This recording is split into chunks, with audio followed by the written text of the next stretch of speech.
How's it going, ladies and bruises? Welcome back once again to Route Double. It is time for the fourth route. For the Route Double route. Route Double. The boy lifts his wounded body, determined to solve the mysteries. Awake, calls a voice once more to the man who has fallen. The boy's true power awakened. The man's memories resurrected. 9 trapped souls, unknown pasts, and their true foe's face unveiled. Times and perspectives overlap. Their sense of justice at odds. Their desperate morals clash. The answers to guide them overlap in a place as yet unknown. Whose will shall at last decide the final decision to be made? So as you can see here, we have many endings. So once again, we're going to do the basic run, which is I'll do whatever, and then we'll do, if we don't get to the good ending, which we probably won't, or the best ending, then we'll do a guided run to get the best ending, and then we'll see what happens after that. Who knows if there's going to be more, I doubt it, but I've said that before. Let's jump in. 暗黒の谷まで弱き者を愛と善意により導く者に祝福を。彼こそは兄弟を守り迷い子たちを救う者なり。旧約聖書エゼキエル書25章17節。 It all happened inside this facility. What do we do, Hikaden? I'm scared. Don't cry, Yuri. I'll do something. 9 years ago, a young boy desperately tried to save the girl. Hikaden, it's time to say goodbye. And then the time came for the boy to part with the girl's phantom. I'm glad I could be there for you. He then truly connected with the childhood friend who had supported him and stacked his life in an effort to save him. Staked his life, sorry. You're not getting away. He mustered the last of his strength to defeat the man full of malice. Yeah. For a while, time stopped for them. But after 4,896 seconds had passed, time began to move once more. Captain, please hang in there, Captain. Get up, Captain, come on. You finally come to, haven't you? What? Am I... The man woke up, burdened with the duty of rescue squad captain. Why are you going this far to save my life? Isn't it obvious? It's because I'm a rescue squad captain. And he fought with his life on the line to fulfill that duty. But regardless of his hard fight, several lives were still lost. And even the comrades whom he had to save bore their fangs at him. We're just trying to save you guys, why can't you understand that? I thought I told you to stop telling me such transparent lies. You think you could trick me after you shot Natsuhiko? You're lying, right? The captain would never do anything like that, right? Even the woman whom he trusted the most began to doubt him, even though he had thought he'd made a genuine connection. You went down the wrong path, Watase. Now it's time for you to receive your punishment for that choice. It all happened inside this facility. From 2 different viewpoints, the boy and the man observed this story, these events, and the world, carving them all into their memories. And at the end of their arduous journey, these 2 spirits and bodies confronted one another in the same place. Get up. None of this is over yet. You and I will save everyone from this nightmare. Awake, a voice then called to him. Or perhaps he was a voice who called out. Deep within the whitewashed tomb, their times overlapped, and once again began to move. Oh, here we go. This is the one we've all been waiting for. You and I will save everyone from this nightmare. By the time Natsuhiko said that, Watase had already lost consciousness. Hey, come on, this is no time to sleep, wake up! No matter how many times he tried to rouse him from his slumber, Watase did not awaken. On the contrary, he began to froth from the mouth and convulse. Hey, what's wrong? No response, there was clearly something wrong with him. What's going on? Is it because Miss Tachibana struck him? As that thought crossed Natsuhiko's mind, he began to hear the whirring of the gigantic machine surrounding him. Now, is this machine to blame? Natsuhiko slipped the Procyon out of Watase's pocket, and he switched it on. The reading spiked to 13,492 microsieverts. That's huge! According to the WX Particle Amplifier Manual, values over 8,000 microsieverts can cause symptoms including unconsciousness. And it's about time for Watase's AD to wear off. If this machine's dispersing harmful particles, then could his unconsciousness and convulsions be due to that? But if that were the case, then why was Natsuhiko okay? He didn't particularly feel a headache. His gunshot wounds hurt, but he managed to keep standing. Natsuhiko's condition had improved thanks to Watase and Kazami's treatment. It's far from a complete recovery, but it's not like I have time to keep myself wormed into someone else's mind to stay alive anymore. On the other hand, Watase looks like he's in danger here. I gotta get him out of Area N. Right when he thought that, he caught the sight of something in the corner of his eye. A security card split in two. It was the level N card that Natsuhiko had at one point that Watase had snapped. Can it still be used? Then he picked up both halves. He noticed that the part that was swiped through the slot reader was apparently intact. He put the card fragment in his pocket, wedged his blood transfusion kit under his arm and grabbed Watase's hand. Heave! He thus started dragging Watase across the floor. Can't go towards Area 2, Miss Tachibana's on the other side. Areas 1 and 3 are dangerous too. We could very well run into Mr. Ukita or Jun. And Area 4 and 5 are contaminated in their inner rings, so that narrows our options down to just Area 6. With that thought in mind, Natsuhiko desperately dragged Watase. Damn, he's heavy. Just how many kilos does he weigh? Judging by his physique, he must have been nearly 90 kilos. The more strength he used, the more his entire body hurt.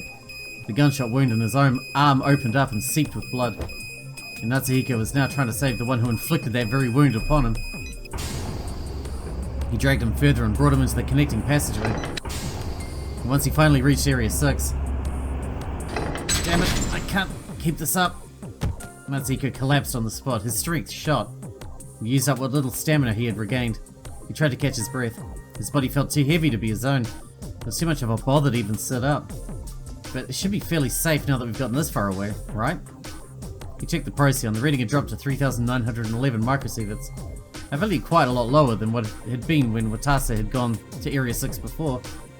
Now that I think about it, that's the first time I've seen the reading decrease, isn't it? The readings had always been rising, but it was only after they'd come this far that he finally saw a reading decrease. He didn't know why that was, but for now I guess you should be thankful. Both me and Watase. Hey Watase, feeling a little better now? Right after he called out to Watase, Natsuhiko suddenly noticed something. Wait, if I call him casually by his first name like that, he'd definitely think it was strange. Natsuhiko adjusted his tone and addressed him more formally. Captain Kasasagi, please wake up. Can you hear me, Captain? Captain Kasasagi. Natsuhiko kept calling out to him, and eventually Watase weakly began to move. Sasagi, please wake up. Can you hear me, Captain? Captain Kasasagi. Watase woke to the sound of that voice calling out to him. Oh, good, you're awake. Aren't you? Watase was surprised to see the one who had woken him up. It was none other than the survivor he'd found severely injured. Natsuhiko? He'd been awoken by the same person he'd been trying to save. He then realized that he was not in the same place he'd fainted in. Where are we? We're in Area 6's inner ring. Did you bring me all the way here? Yeah, it looked like being in Area N was taking a toll on you, so I figured it'd be best. I see. Thank you. His head still throbbed as always, but it wasn't anything he couldn't shake off. Watase forced a smile on his face. I'm impressed that you brought me so far. I probably weigh a ton. Well, I managed. But if you open up any of your wounds... Just then Watase noticed something that made his blood run cold. The blood dripped to the floor from Natsuhiko's arm. You did open your wounds. I have to treat you. No, it's just a scratch. You can't act that way, not in your condition. What's more, they'd likely run into Kazami or one of the others if they stayed in the hallway. Watase lifted Natsuhiko up and dashed into a nearby room. He then laid Natsuhiko on the floor and set the transfusion kit to the side. He then removed the needle and reinserted it into one of Natsuhiko's veins. Lastly, he ripped off parts of his shirt and wrapped it around Natsuhiko's arm. I know it's just simple first aid, but you think you'll be okay? I think I'm alright. I see, sorry. I would have used Chiron to seal it up if I had any left. Even so, the reopened wound appeared to be getting smaller. Watase's treatment seemed to have stopped the bleeding. Watase then tended to his own gunshot wound in his side before turning his full attention to Natsuhiko. How's the transfusion going? Is the blood flowing properly? Yeah, thanks to you, it looks like I'll be fine in that regard at least. Great, but let me know right away if you start feeling worse. Thanks. Natsuhiko gave him a feeble answer. The weakness of his voice and the delay in his response was likely due to his injuries. Man, those are some terrible wounds. I mean, that Salyu girl got hurt in her arm, but this is just... Weren't you, Salyu, and the Masato Topa girl together at first? Yes. So you got separated from them? Yeah, it happened when we were running around the facility trying to get away from all those fires and explosions. I see, it truly was a disaster. But you're safe here for now. I know you must be worried about your friends, but take a moment to rest.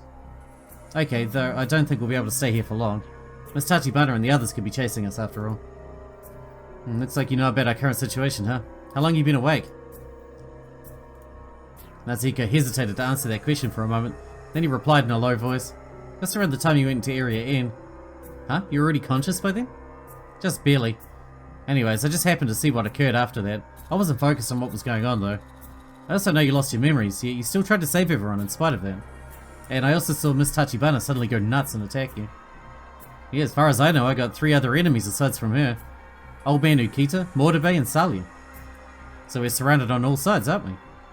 Yeah, that's a good way of putting it. Teacher's gone off who knows where, and I don't even know if Yuri's alive or not.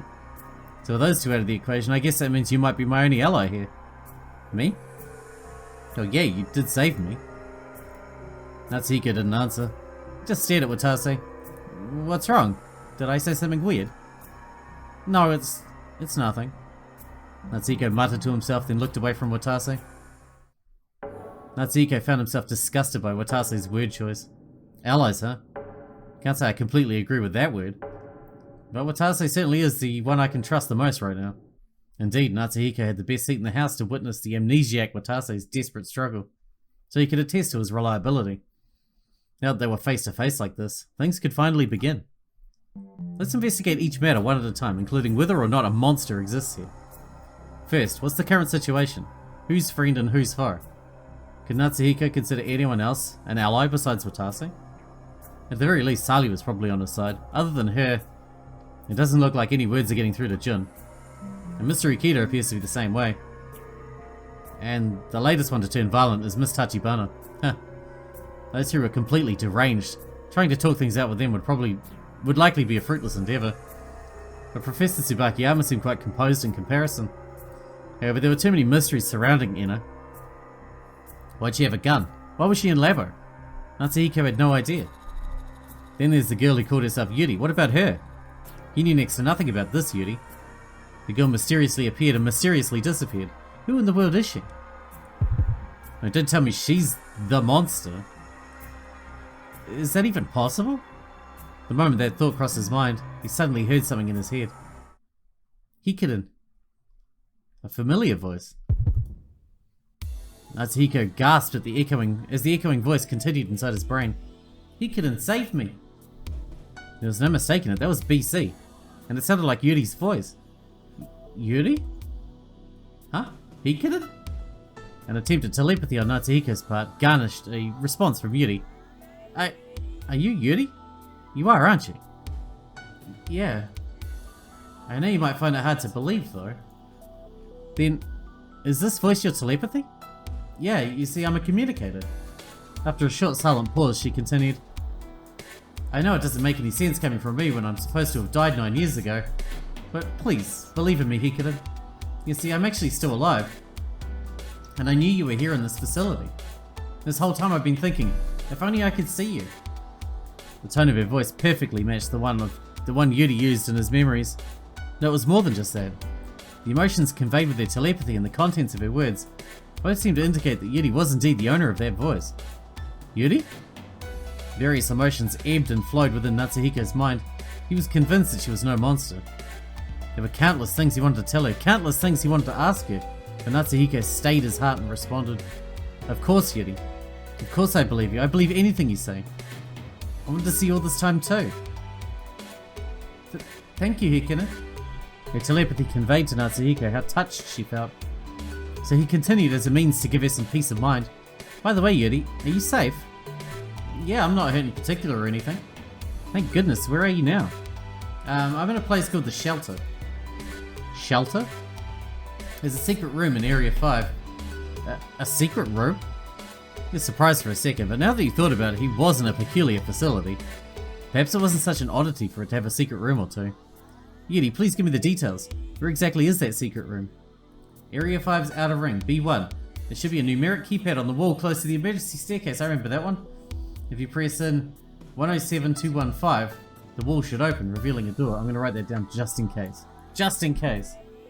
I mean, I'm sure it'll be contextual, and I won't need to. But, just in case. I don't want to get a bad ending because I didn't pay attention. So that's it. Now she mentioned it, he did see something like that when he'd been inside Watase's mind. Hey, hold on a sec, guys. Huh? What do you think this is? Attached to the wall was a small panel that read emergency. Right below it was a keypad of sorts with 10 buttons labelled from 0 to 9. Okay, got it, Yeti. 107215, right? Are you alone there? Yeah, but when I tried using empathy on everybody, I heard such horrid thoughts coming from them. I'm scared. Okay, Yeti, I'll be right there, so wait for me. After telling her that, Natsuhiko got up. Huh? What's wrong? I've got to go. Natsuhiko withstood the pain in his entire body and started to rise to his feet. Hey, hold up. Where do you think you're going? You're severely wounded, you know. The transfusion's not even done yet, and Tachibana and the others could be lurking out there. It's too dangerous to leave this room. Watase was right. Natsuhiko was indeed severely wounded.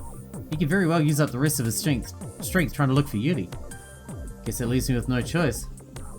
With that thought in mind, Natsuhiko looked Watase square in the eye. In that case, Captain Kasasagi, can you bring me to where Yuri is? You know her? Yeah, she's a precious friend of mine. I see. I'd love to bring you to her, but I don't know where she...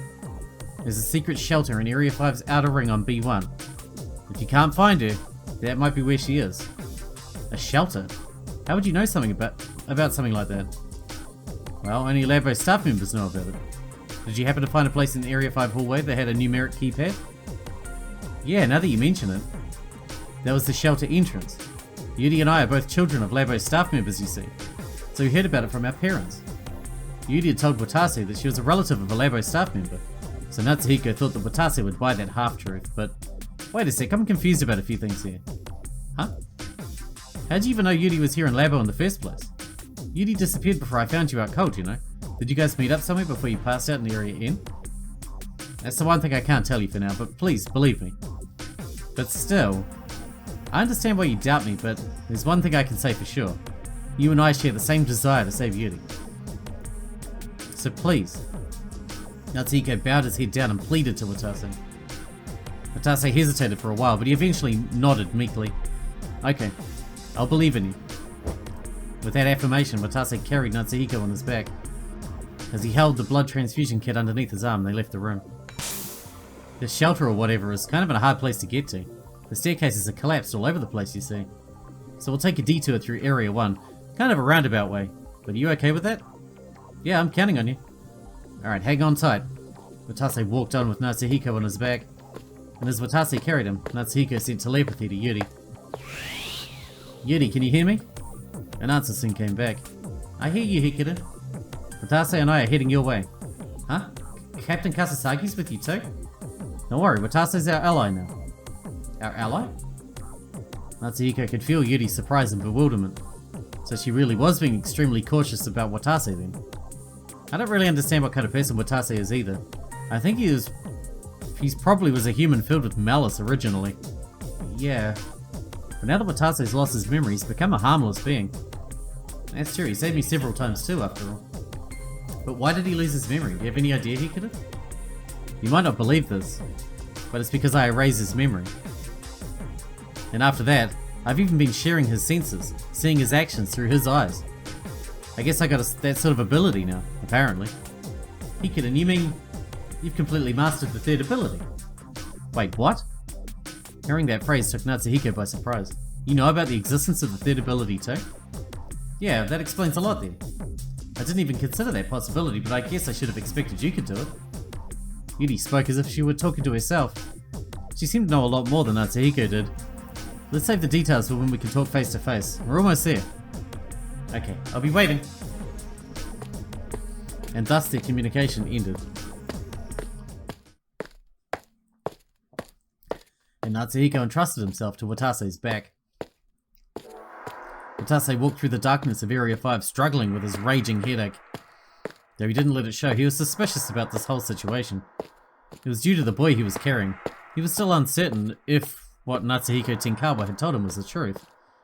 Is Yuri really alive? Of course, if that were true, then it would definitely be cause for celebration. But how did Natsuhiko know that? Wasn't he unconscious in Area N the whole time? But you know that people have telepathic abilities and shit. You know that. Even when your memory lost, people have told you that since then. Wasn't he unconscious in Area N the whole time? Could this boy be hiding something? Is it really okay to take him to where Yuri is? When that thought hit Watase, he tried to shake it out of his head. Crap, I'm starting to jump at shadows again. I know that no one trusts me, but that's exactly why I, at the very least, should trust others. Natsuhiko saved my life, and to begin with, I'm a rescue worker. I came to this place to save people. I'm not here for the sake of doubting them. Watase scolded himself as he walked. It wasn't long before he saw the keypad built into the wall from before. Is this it? Yeah, please input the password. The wall should open up if you press 107215. Watase input those numbers as he kept carrying Natsuhiko. And when he did, the wall opened, revealing a narrow passage. At the other end of the passage was a steady-looking iron door. It really opened. Please go in. Yuri should be right through that door. Right. Watase walked up to the iron door. He timidly opened it. Behind it was a room about 16 square meters in size. It was too dark to see anything clearly inside, but he could hear grunting coming from the corner of the room. Watase gasped and turned into that direction to see Yuri. What happened to her? Why was she tied up? Yuri was lying on the floor. Her hands and feet were bound and her mouth was gagged. Please just untie her for now. Yeah. Watase lowered Natsuhiko to the floor and rushed over to Yuri. He then untied her bounds. Alright, that should do it. You okay, Yuri? Yes, thank you. Once she said that, her eyes suddenly welled up with tears. What's wrong? Does it hurt somewhere? No, that's not it. Well, I mean, if she's been tied up for 9 years, I imagine it does. Yuri looked at Natsuhiko. He lifted his body up from the floor. Yuri? Hikiden. In a quivering voice, Yuri called out what seemed to be a nickname for Natsuhiko. I'm so glad to finally see you again. And she jumped at him. Ow, ow, ow. I'm sorry. Yuri panicked and loosened the grip in her arms. Natsuhiko's eyes welled up with tears of pain, but he smiled nevertheless. No, it's okay. All that matters is that you're okay. I'm fine, but what about you, Hikiden? It hurts like hell, but I'll manage. Captain Kasasagi and Miss Tachibana patched me up. I see, but still, thank goodness. Watase watched the reunion with a wry smile. Looks like he really is Yuri's friend. Now, the two of them perhaps look more like lovers than friends by the way they were acting. I'm really glad that you're okay. I guess that's what they mean by a touching reunion. Yes. Thanks to you. Watase gave them a smile, but soon looked serious again. Sorry, we don't have time to celebrate. Huh? What happened to you? Who tied you up? Yuri answered Watase's question in a frightened voice. It was Mr. Ukita. The old man? Why would Mr. Ukita do something like that? Well, it didn't look like he had sinister motives or anything. Huh? It looked like he just wanted to keep me protected somewhere safe, after having seen that dead girl by the lift. He tied me up so that I couldn't run off on my own. I see, but it looks like he still did it against your will. And that also means the old man knew about the secret room the whole time, yet he kept his mouth shut about it. His actions are just way too suspicious. It's practically the definition of acting behind someone's back. Just what in the world was he after? Watase then suddenly remembered the time Yuri went missing. Now that I think about it, the old man started really hounding on me right after Yuri disappeared. Even though he was the one who actually hid Yuri here. So does that mean the old man was trying to frame me? So Ukita was Watase's enemy. Regardless, he'll pay for laying a hand on Yuri. I have to keep these kids safe, no matter the cost. Watase looked at Natsuhiko and Yuri and then reaffirmed his decision.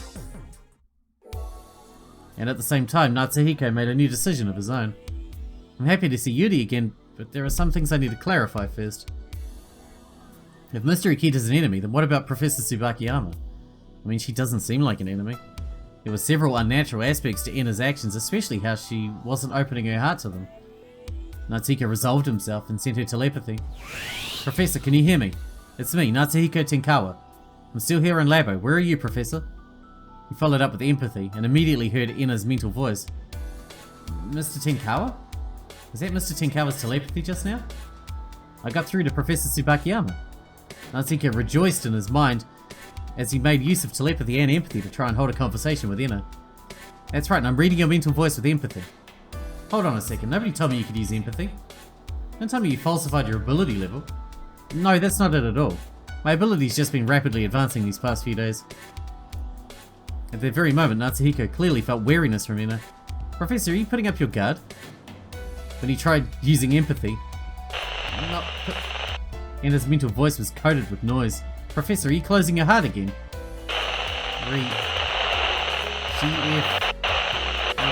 I don't know. I don't know what that is. Please wait, Professor. Professor! Natsuhiko tried to speak to her, but he could no longer hear Ina's mental voice. Damn it, Professor Tsubakiyama really does have a wall around her heart. Is there nobody we can trust? Considering how her heart was closed, perhaps it would be too dangerous to blindly trust her. Guess I got no choice. Let's not count on Professor Tsubakiyama for now. Who else can we trust? No one. Well, Mashido, but she's gone, right? Ina was suspect, and Kazami, Jun, and Nikita were completely out of the question. It's gotta be Sally then. Natsuko focused his mind and said telepathy to Sally. Sally, can you hear me? Answer me if you can. When he tried to use empathy... Huh? There was no response from Sally. She was either out of Natsuhiko's empathy range or... Don't tell me she's been knocked out this whole time after falling from the staircase. He didn't think Kazami would attack her, but he felt Sally would be in danger if she was still unconscious. I gotta get to Sally quick. The moment that thought crossed his mind, he suddenly heard a voice echo in his head. No? Natsuhiko? It sounded like telepathy coming from Mashido. But she was supposed to have escaped. Mashido, why am I getting telepathy from you? Didn't you escape? Huh? A response? Or am I hearing things? You're not just hearing things, it's me. I'm using telepathy. Hang in there, Mashido. What happened? I'm sorry, my head's all hazy. You see, I still haven't actually escaped from Labo. Why not? Weren't you able to escape through the cargo lift? Oh, the lift did get to the surface level, but there was a wall or something blocking the way out, right outside the lift, so I couldn't get out. Natsuko's eyes widened at those words. Apparently there was a bulkhead blocking the lift in the same way there was ones blocking the hallways past the emergency staircase. Was there never an escape route to begin with? But that's the same place we escaped through 9 years ago. Security apparently grew stricter since that incident. But the most worrying thing was that the cargo lift couldn't go down to the basement from the surface on its own. So that means she'd been in this lift the whole time, unable to escape outside or return to the basement. Okay, Mashido, I'll come save you right now. Yeah, thank you. Mashido's telepathy cut out there. Natsuko deeply regretted his shallow planning, even though he thought he had no other options. But he did still fail to get Mashido out of there in the end. Even worse, they locked her up, all alone for hours. I need to save her as soon as possible. You need to read someone on the surface and get them to open it from the other side. The part that Natsuhiko had ripped out of the cargo lift control panel was still inside his pocket. That part could perhaps be used to repair the lift, but could Natsuhiko even get there with his body in that condition? No, I still need to go. I'll leave Salu up to Watase and go save Mashido myself. Yuri, I'm sorry, but wait for me here. I'm going to save Mashido. Huh? What? Not just Yuri, but Watase spoke up too. Look, Natsuhiko, I'm telling you, you can't be moving about on your own. You can open up your wounds and die, you know? No buts. I know you're worried about your friends, but calm down and think straight for a second. If you want to search for that Mashido girl, then I'll go in your stead. Watase can't go search for Salu anyway, because she immediately tries to kill him every time they come into contact. Watase spoke firmly, but what he said made sense. If Natsuhiko went to save Mashido with his body in its current state, it could easily be double trouble. So in the end, he had no choice but to rely on Watase. Natsuhiko reluctantly asked him, "Okay then, Captain Kasasagi. Please rescue Mashido." "Of course, but I still don't know where she is. We've searched every corner of the facility and I haven't found her." "And have you checked inside the cargo lift?" "Inside the cargo lift?" Natsuhiko tried his best to act casual in response to the dubious look Watase shot him with. "Mashido and I got separated in the factory. If she hasn't escaped, then it's highly possible she's inside the cargo lift. But the commander said that 3 high school students have yet to escape. If she escaped to the surface from the cargo lift, wouldn't the commander have her under their protection? Now, if you think about how the bulkhead's lowered above the emergency staircase, the same could be true for the cargo lift. I see, now that you mention it, you got a point. Watase's eyes widened as that realization hit him. Natsuhiko nodded and continued, so even if Mashido managed to get to the surface floors with the lift, a bulkhead could still stop her in her tracks. So it's possible she's been left behind there in this entire time. That would explain why we haven't been able to find her so far. I can't think of any other places to look either, so I think it's worth a shot. And then as if he felt a sense of hope, Watase spoke out in a cheerful voice. Alright, then I'll try to repair the cargo lift and bring it back down here. Please do. Alright, this might come in handy. Natsuhiko used that opportunity to bring the control panel part out of his pocket. With its torn cables and its up and down buttons. I found this on the floor by the lift. It's probably part of the control panel. A part? I tried repairing the control panel with this, but I didn't have the skills to pull it off, so I put it in my pocket and forgot about it. But I thought you might be able to fix it up. Got it, I'll use this to try and repair the lift. But then again, if I go, that'll leave you two completely defenseless. True. Natsuhiko looked around the room as he spoke. He soon noticed there was another keypad on the shelter side of the iron door. Typing the password into the keypad would probably open up the wall outside. Okay then, Captain Kasasagi, can you destroy the password keypad when you get outside? If you do that, then nobody can get inside this room unless you open it from the inside. I see, that sounds like a plan. Okay then, I'll give you a signal when I'm back, so open it up for me on the inside, okay? Understood. Watase consented to Natsuhiko's plan and promptly exited the shelter. As Watase walked away, Yuri called out to him. Captain Kasasagi? Thanks for everything. Hey, come on, it's not over yet. I'll be back, so sit tight, you two. And with those parting words, Watase left the shelter. Natsuhiko heard Watase destroy the password keypad on the other side of the door. He then took a deep breath. Right after that, Yuri quietly spoke to him. Hikinen? Captain Kasasagi really is our ally, huh? Yeah, Mashido should be safe now. Natsuhiko looked Yuri in the face as he spoke. But anyway, you really are Yuri, aren't you? He still couldn't believe she was alive. And now that Watase was gone, he felt he had to make sure again. She smiled and answered him. Yeah, it's me, Hikiden. I'm no phantom nor an imposter, I'm the real Yuri Katono. Her voice, her looks, her expressions, and mannerisms were all the same as the Yuri he knew. Yuri held his hand and continued, See, Hikiden, you can feel me, can't you? Yeah. A hallucination wouldn't have human warmth, right? Right. He could feel her warmth through his small hand, and finally Natsuhiko was convinced. She's real. Yuri's alive. With that thought in mind, Natsuhiko felt his whole face break out into a smile. But he couldn't stay happy for long. Natsuhiko vocalized the questions that he could by no means ignore. I know it might be odd for me to ask this, but... Well, how are you alive? Yuri's face froze as soon as that last word left Natsuhiko's lips. The memories he recalled just a few hours ago when he found those documents in his mother's office. They were so fresh in his mind and seemed to be the true reality. And it wasn't just his memory. According to Mashido's memory, Yuri had died 9 years ago as well. Natsuhiko couldn't think of a way to reconcile the contradictions. I thought you died here 9 years ago. What's the deal with that? That's... After a moment of severe hesitation, Yuri quietly answered, Actually, that was a lie fabricated by Labo. No surprise there, huh? 9 years ago, Labo announced to the world that Yuri Katono died as a result of the Labo fire. They lied to you, and Marshidon, and my parents, the school, and the media too. What? Why would they do that? That's because this facility has been founded upon countless such lies, you see. A facility coated with lies everywhere. That's what Labo is. Natsuhiko was puzzled by her words. A facility coated with lies? What do you mean? I'll start with the biggest lie. You may have already realized this, but this isn't even a nuclear power research facility to begin with. It's a BC research facility. I knew it. Natsuhiko had already guessed that. But that affirmation only raised more questions. But the entire city believes Labo is a nuclear research facility, right? So why would they make that lie? Because it's more convenient that everyone thinks that way. If they have the excuse they're dealing with a nuclear reactor, nobody would question why their security is so strict, or why they're so strangely thorough with their information management, would they? Sure, I never questioned it either. So in other words, it was all a front, to hide what Labo was doing behind the scenes. So that's it. It would only be obvious for a nuclear power research facility to be secretive about its research, so using that false identity as a front would indeed be suitable for hiding something. However, but in that case, what exactly is Labo hiding? Natsuhiko posed that question out to Yuri. Does this facility really have a secret they'd need to go to such lengths to hide? The reason they falsified your death has something to do with it too, doesn't it? Yes. Please, Yuri, tell me. What happened 9 years ago? What happened to you after that fire? What have you been doing and where have you been all this time? Is it something you can tell me? No, not at all, but... You can't tell me, sorry. It's too hard to explain in just a few words. Huh?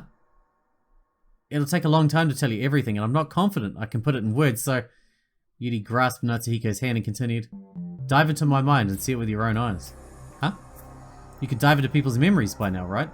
So if you use that ability to see my memories, you'll understand everything. But won't it take a long time to go through 9 whole years of memories? It'll be fine. When you watch people's memories, almost no time passes in the real world. Now she mentioned it, when he saw Marshidon's memories, he looked through them fairly leisurely compared to how the time actually passed. In that case, it certainly would be faster to watch Yuri's memories firsthand rather than talk it out. Besides, Natsuhiko himself wanted to know the detailed truth as soon as possible. Are you sure, Yuri? Are you really okay with me peeking into your mind? If it's you, then yes. I'm sure it'll be uncomfortable truth, and you might start hating me for it. But I want you to know everything that I've experienced. Yuri softly shut her eyes, her hands trembled slightly. Natsuhiko didn't get why she was so afraid. He didn't understand what she meant by you might start hating me for it. But he steeled himself. He swore that no matter what he learned, he would not let it agitate him. Okay, I'm ready now. Go ahead. Natsuhiko grasped her hand tightly and focused his mind. Just then, his sight was engulfed in darkness. And that seems like a good time to wrap this episode up here. I know, what a cliffhanger, right? Because we're about to learn what happened. I'm sure I've called this already, but they pretended she died and then locked her up as a test subject or something. Because he's been tested on too, I believe. That's why his aptitude jumped from like C or whatever up to S. When nobody's aptitude actually changes because it's part of your physical makeup. It's part of your brain, physically. But his changed because I believe his mother tested on him. Or someone tested on him. But we'll see. Hope you guys enjoyed it. Thanks for watching. Thanks for sticking out with me, and I'll see you in the next one.